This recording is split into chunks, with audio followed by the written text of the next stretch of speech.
Hi, this is Logan Norfleet on the discussion forum for perception. So, for question one, reflect on some of the cultural rituals or practices that existed in your high school, your place of employment, or your hometown, or here at Kirkwood. My hometown has its own holidays, local events, namely, we have Hoover's Hometown Days and we have Christmas Past. And basically, what those are is our hometown was the birthplace of Herbert Hoover, and so we take a weekend and we celebrate his life. And then Christmas Past is just a winter festivity that's also a weekend in December, where we just celebrate the holidays. And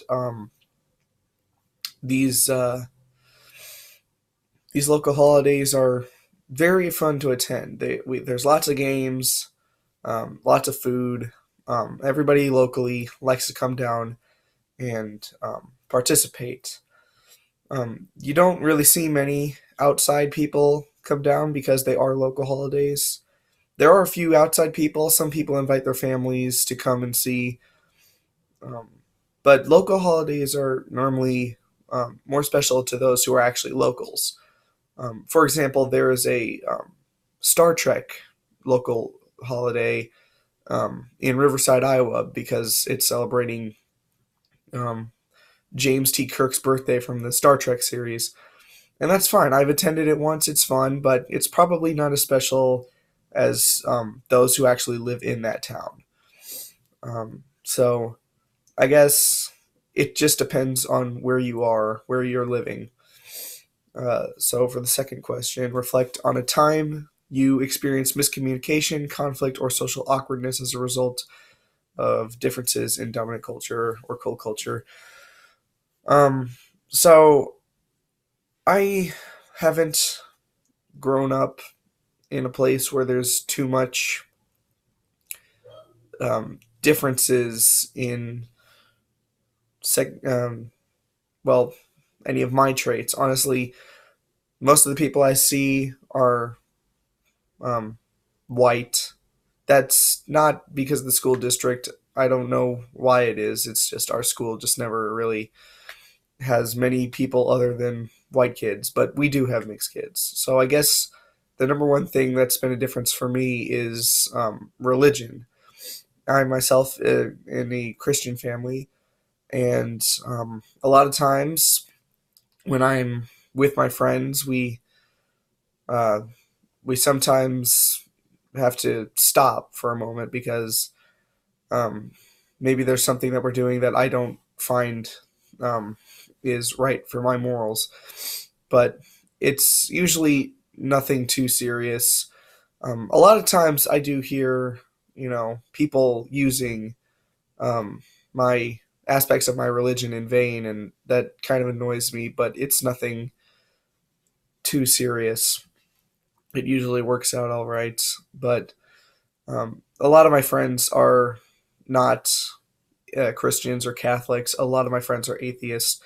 And so basically, I don't really have to converge or anything. We just don't even touch the topic of religion. But when we do, it's handled pretty carefully. It's nothing too serious. And then for question three, what is your biggest takeaway from the three videos? From the first video, the TED Talk about perception, I think my biggest takeaway is that no one perceives the world perfectly. If you saw in that video, there was the sidewalk with the um, with the angle in which, if you were looking at it, it looked like an actual picture. But then from a different angle, you realize that is a very long stretch of chalkwork. Well, that's the thing. If everybody can see from the one angle how it might look like a scenario, um, then if everybody can agree that they can see that, then nobody can actually perceive the world correctly. Um, everybody will perceive it not the same. Not everybody will perceive it the same, but nobody should think that they perceive it better than anybody else because they don't. That's just a fact. From the second video, I'd say my biggest takeaway was let's see, that was this sympathy empathy video. So I guess my biggest takeaway is that you should probably try to be more empathetic instead of sympathetic. It's not necessarily a bad thing to be sympathetic, but it would help the person a lot more if you were empathetic, if you actually got down there and try to feel how they were feeling. I know uh, I'd much rather, if I was feeling down, I'd much rather hear, hey, I don't know how you feel, but I'm here for you. I'd much rather hear something like that than, oh, that's too bad. And then from the third video, that was the one about um, the different cultures and like comic books. That video struck a chord with me because I myself am a big fan of comic book movies, and I guess the biggest takeaway from that video is that it's important to have um, different culture representation um, in the biggest industries. Excuse me, because in today in Hollywood, the biggest movies now are the Marvel movies. The Marvel Studios. They pump out 3 movies a year. They're $1 billion. They're the most well known series out there at this point, and they've been doing a pretty good job. They've and not just Marvel Studios. A lot of comic book movies like Spider-Man Into the Spider-Verse. It had a um, black Hispanic lead in Miles Morales.